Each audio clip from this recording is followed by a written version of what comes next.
As part of his contribution to the PPP learning ecology, Alberto C. Agra, a certified PPP and regulation specialist and a PPP and political law professor and bar reviewer, presents Philippine PPP 101.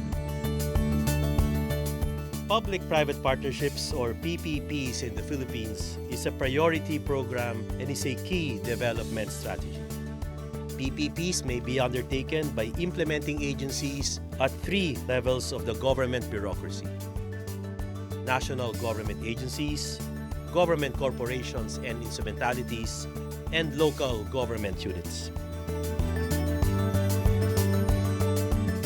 These implementing agencies collaborate with a private sector proponent or PSP for a particular project. The parties exchange resources, share obligations, apportion risks, and reap the benefits. The project may be a hard or infrastructure project or a soft or social service project.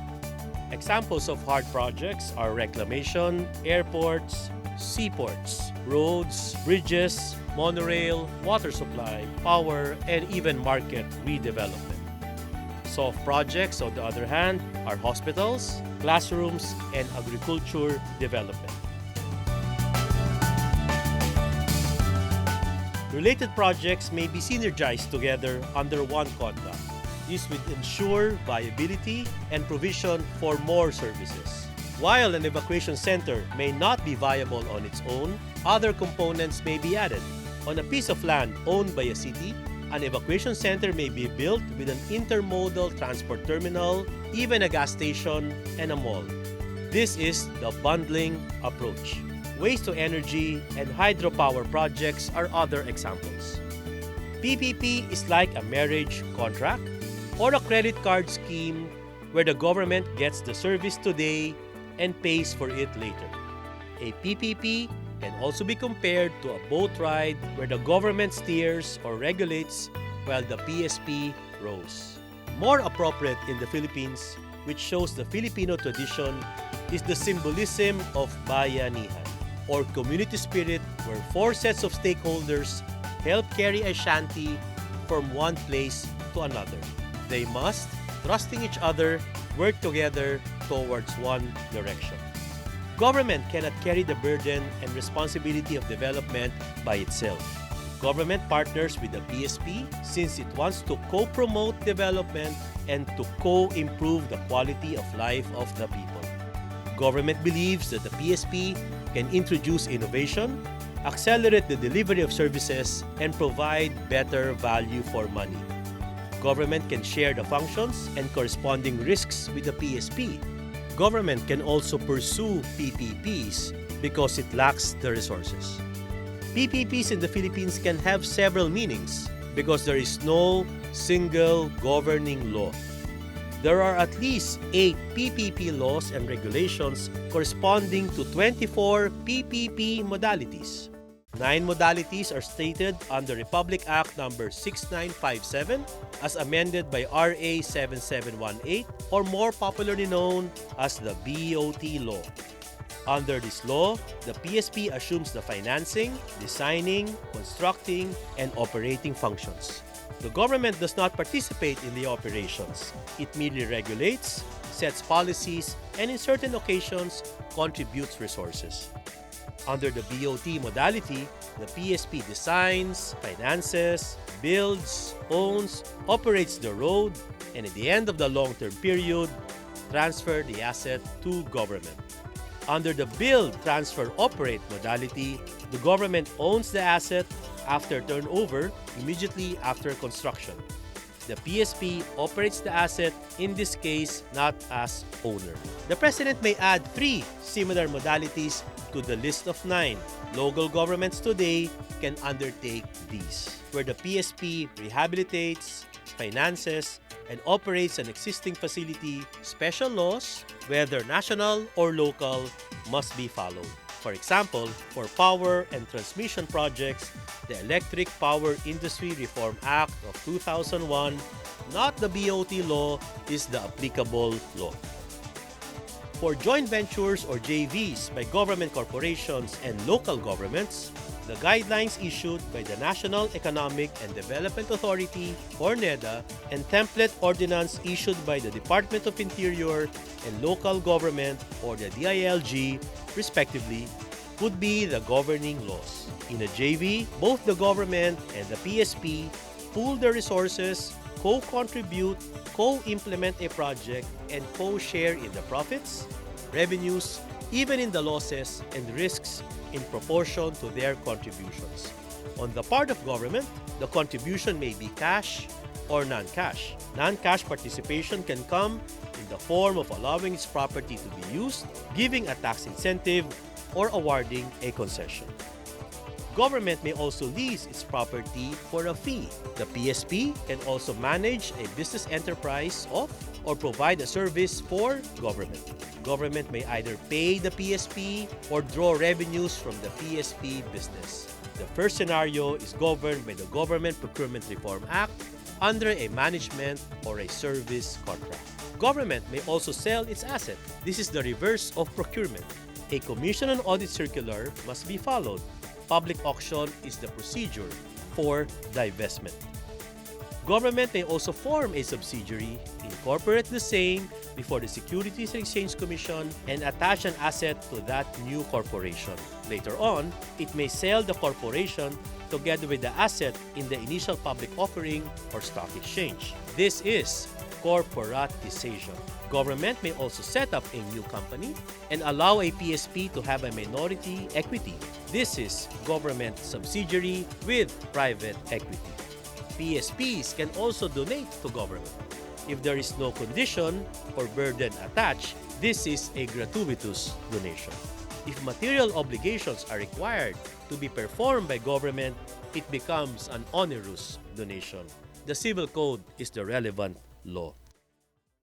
For these arrangements, how does government select the PSP? Any selection procedure must follow 4 parameters. The PACT: public advantage, accountability, competition, and transparency. The PSP must be legally, technically, and financially capable. It must follow the nationality requirements, show track record, and have the resources to finance the project. There are 3 ways of guaranteeing PACT. Most agencies are familiar with the competitive selection or open bidding approach. The implementing agency issues the tender documents, publishes the invitation, and pre-qualifies the bidders. Those pre-qualified are called to a conference, and then those interested shall submit their respective technical and financial offers, where the best offer from a bidder gets the award.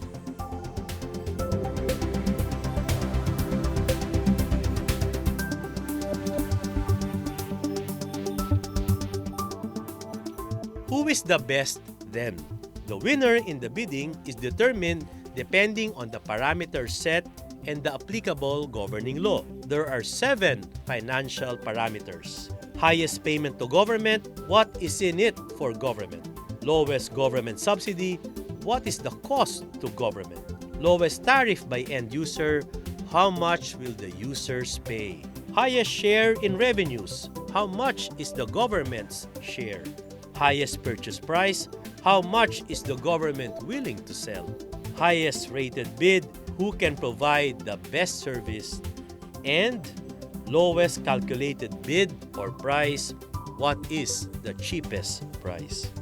Becoming more popular is the competitive challenge or the unsolicited proposal. Rather than originating from government, the study comes from and is funded by the PSP. This is submitted together with a cover letter, proposal, draft contract, and eligibility documents. The head of agency endorses the documents to a selection committee, which in turn evaluates and endorses it back either for acceptance or rejection. Under the BOT law and DILG circular, no other proposal can be entertained by the agency if the head of agency accepts the proposal. The PSP now becomes the original proponent. This ends stage 1. negotiation follows. If the government and the original proponent or OP come to terms, a certificate of successful negotiations is executed. This is stage 2. Stage 3 commences with the publication inviting challengers to submit comparative proposals. The OP posts a proposal security, and if there are no challengers, the OP gets the contract based on the agreed terms. And if there are qualified challengers, then the OP has the right to match the best or superior offer. If it fails to match the financial offer, the challenger wins. However, under the current NEDA guidelines, there is no right to match. The second financial offer of the OP is open at the same time the envelopes of the challengers are opened. Whoever offers the highest revenue percentage gets the PPP contract for that particular project. PPP can thus be summarized in 10 P's. PPP, first and foremost, is about partnership for the people who act as payers. The government and the PSP are the parties to a pact who co-implement projects and allocate peril or risk between themselves. The PSP is selected through competitive procedures where the contracts have performance targets which should be achieved in a given period. Just to be clear, PPP is not just about a project and a particular transaction. PPP is a developmental, innovative, change, and partnership strategy aimed at promoting the general welfare, inclusive growth, and better quality of life of Filipinos. PPP is Bayan Ihan for our country and is pursued by the people or the heroes as the Bayani Han. PPP is thus for and by the people. This is P4 now being espoused by the DILG. We all have a stake in all government projects, PPP included. We are co-responsible, we are co-owners, and we are co-champions for PPP projects that respond to our needs. You are now part of the PPP learning ecology. Thank you.